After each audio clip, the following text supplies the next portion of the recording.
Imagine waking up to find that your account balance has doubled overnight.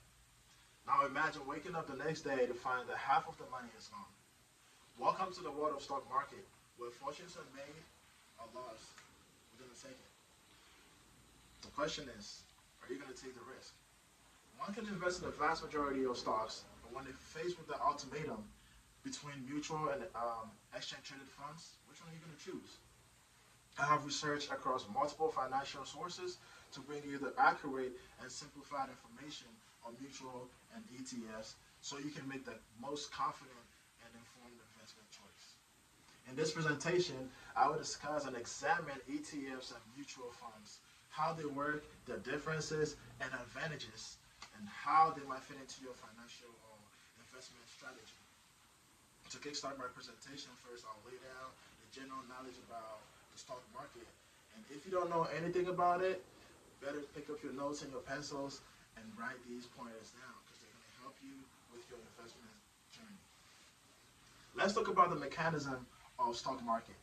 When we hear stock market, what comes to mind? Yes, you're right.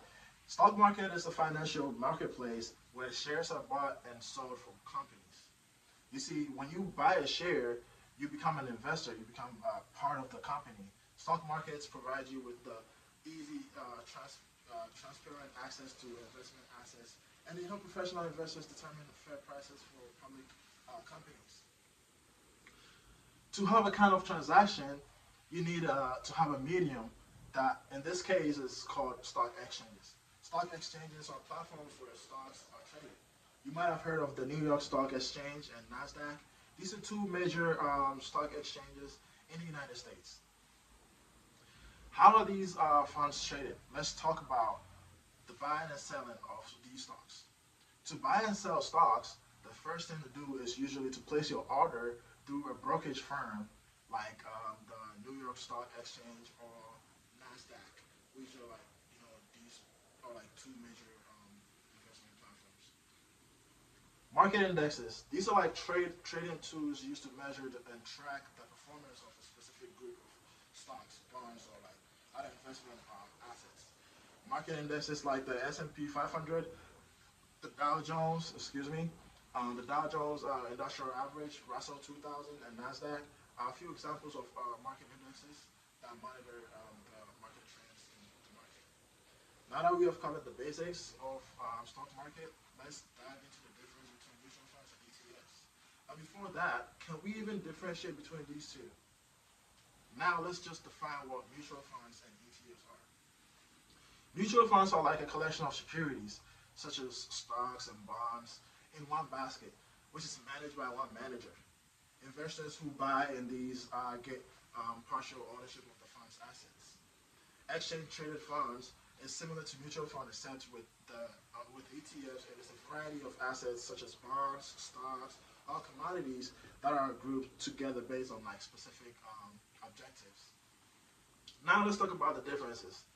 When it comes to cost, mutual fund has like higher fees and stuff like that, particularly actively managed mutual funds, whereas managers select investments and try to outperform the market.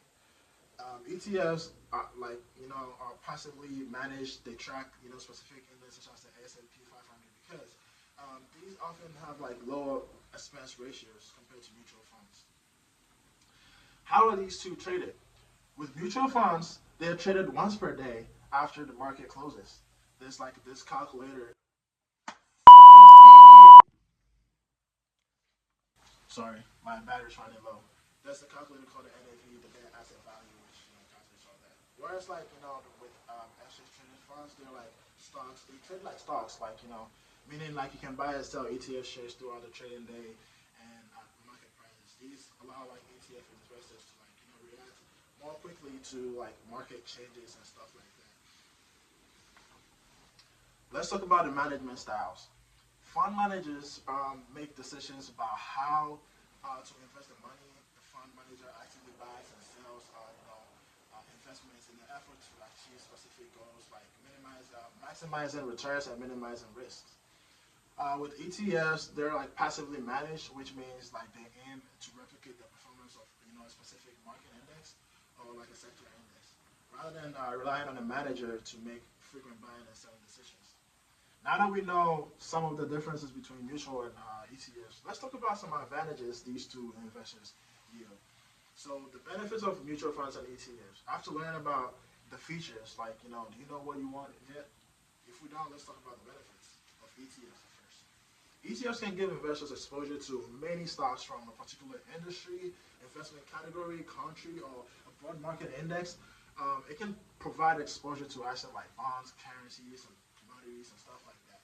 ETFs are also passively managed, which tend to significantly lower expense ratios than actively managed mutual funds. Also, the dividends of the company can be reinvested as well.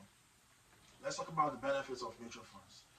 When you buy a mutual fund, you pay management fees as part of your expense ratios, which is used to hire a professional portfolio manager who buys and sells stocks the necessary for you. It also it has reduced portfolio risk, and this risk achieved through the use of diversification. As most mutual funds would invest in anywhere from 50 to 200 bonds and stuff like that. After reviewing the benefits of which comes with each, essentially for an investor, for the investor to determine what actually is good for them, they have to know what they want from the market. So for flexibility in trading, lower cost, and passive management, ETFs are the best fit for an investor. They're ideal for long-term investors who want to track their index, minimize fees, and have the ability to trade during the trading hours. However, if the investor prefers to manage or have an active management and want a team of professionals to potentially outperform the market, then mutual fund is the way to go. With mutual fund, it's good for automatic investments like retirement account, where you don't need a regular monitor to monitor the market. With that being said, it is safe to say that ETFs are generally the better options when it comes to investing. Even though traditionally people tend to invest in mutual funds, ETFs they offer better options, especially when it comes to trading fees and having control of your investments. By understanding both mutual and ETFs, you can make informed decisions to build up a robust investment portfolio. The world of stock marketing is really intimidating, but with that knowledge comes power, and with that power comes the will for you to go out and make sure you get what you want. Thank you so much for listening.